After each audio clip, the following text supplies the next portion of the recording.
êtes en train de parler en fond sonore. Donc ça c'est l'inconvénient avec HF. Donc faites très attention lorsque vous avez un micro comme celui-là, il faut trouver la position.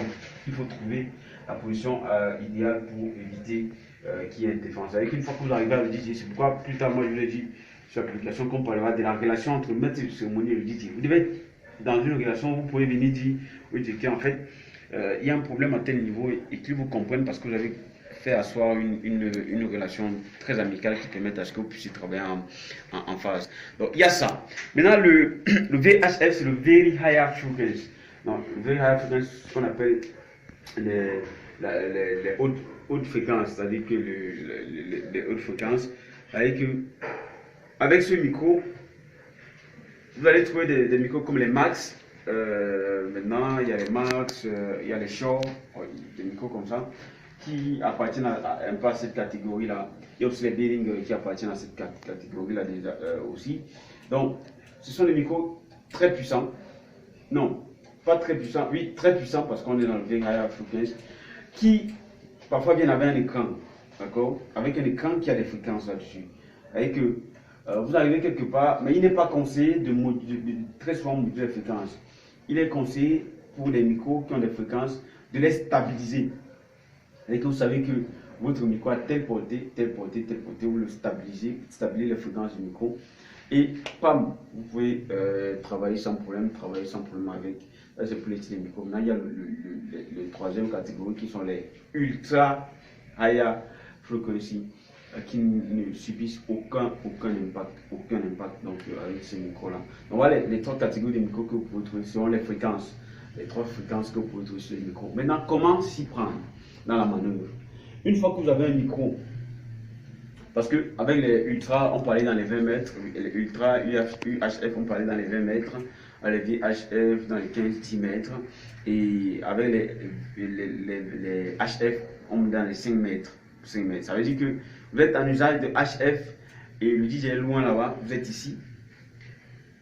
5 mètres de plus, ça veut dire que si vous êtes à 6 mètres, vous aurez un problème. C'est pourquoi parfois, quand vous arrêtez le micro, vous tenez un micro, si sa pile n'est pas forte, même si vous êtes à 100 mètres, sa pile n'est pas forte, il va falloir faire usage de certaines techniques pour que ça passe par ça va s'entrecouper. Maintenant, faisons ça de façon globale. Vous avez un microphone qui ne donne pas, c'est-à-dire que qui parle en public, mais à chaque fois que vous changez de position, ça se coupe. Ça, c'est la première chose que vous devez faire. C'est pourquoi quand un maître de cérémonie arrive dans un espace, il n'arrive en même temps que les invités.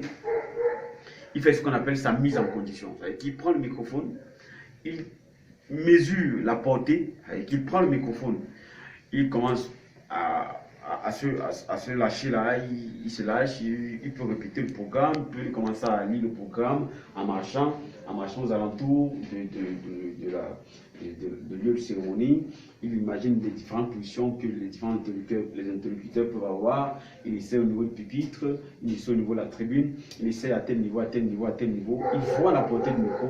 Et à cette portée-là, si ça se coupe, avec si vous arrivez où le micro est en train de s'entrecouper, vous vous arrêtez là, vous essayez de voir. La manœuvre consiste à faire quoi? Si le micro ne donne pas, essayez de lever le bas. Vous avez un micro FM. C'est vrai que ça, c'est pas un micro FM. Que vous tenez là, vous essayez de parler, vous parlez, et que ça s'entrecoupe. Il y a deux choses à faire.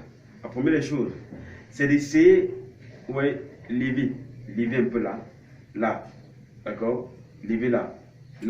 Une fois que vous avez levé, ça monte vers les ondes, ce qu'on appelle les ondes, avec sa richesse. Mais si ce n'est pas le bas, non, parce que les antennes de l'émetteur du micro se lèvent.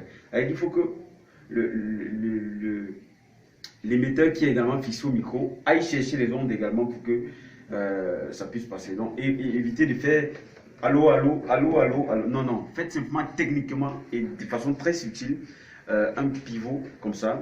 Pendant que vous parlez, levez simplement vers le haut. Vous allez voir que ça va chercher à retrouver donc l'émetteur sur la console et le son pourra passer. À défaut, si vous ne levez pas, vérifiez que si justement les piles sont faibles, vérifiez la portée. Il peut y avoir une intersection entre vous et l'émetteur. Très souvent, vous allez voir, on va dire